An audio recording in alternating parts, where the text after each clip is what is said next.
Magandang araw po. Ako po si Tandan Isidro, grade 4. Ngayon, ipapakita ko po kung paano gumawa ng organikong pataba gamit ang basket composting.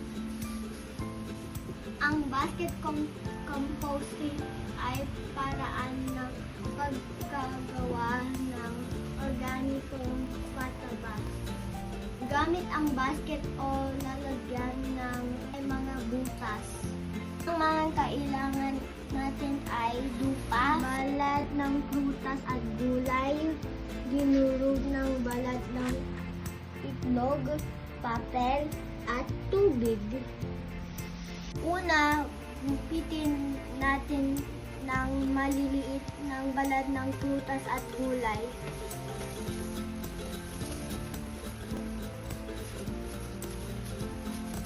Para mas madali itong mabulok. Para naman sa balat ng itlog, durugin natin ito.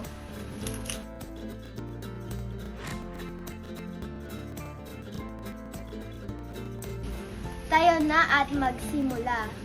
Una, ilagay natin ng lupa.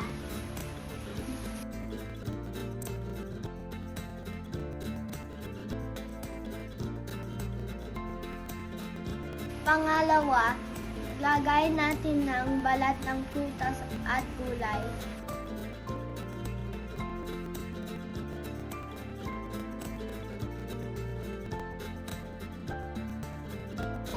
Pangatlo, ilagay natin ng durog ng balat ng itlog.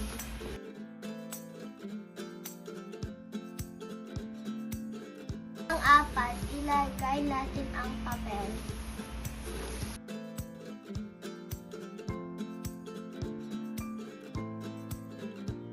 Ulitin natin ang mga hakbang hanggang mapuno ang basket sa pinakatas pa at ilagay natin.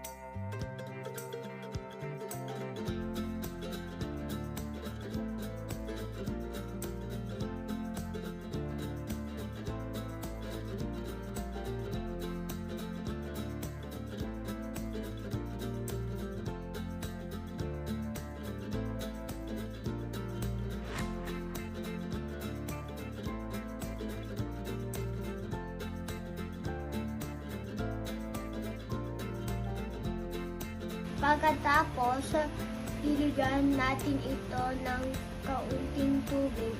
Huwag isobra.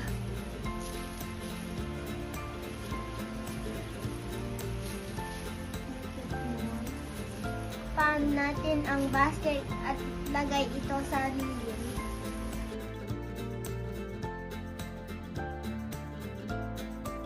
Ang basket composting ay nakatutulong upang mabawasan ang basura, magamit mulang organikong basura, makagawa ng natural na pataba, at higit sa lahat, aalagaan natin ang ating kapaligiran. Kaya sa halip na tapon ang mga balat ng prutas at gulay, gawin natin itong compost. Bawas basura, dagdag compost. Ako po si Tandan Isidro. Maraming salamat po.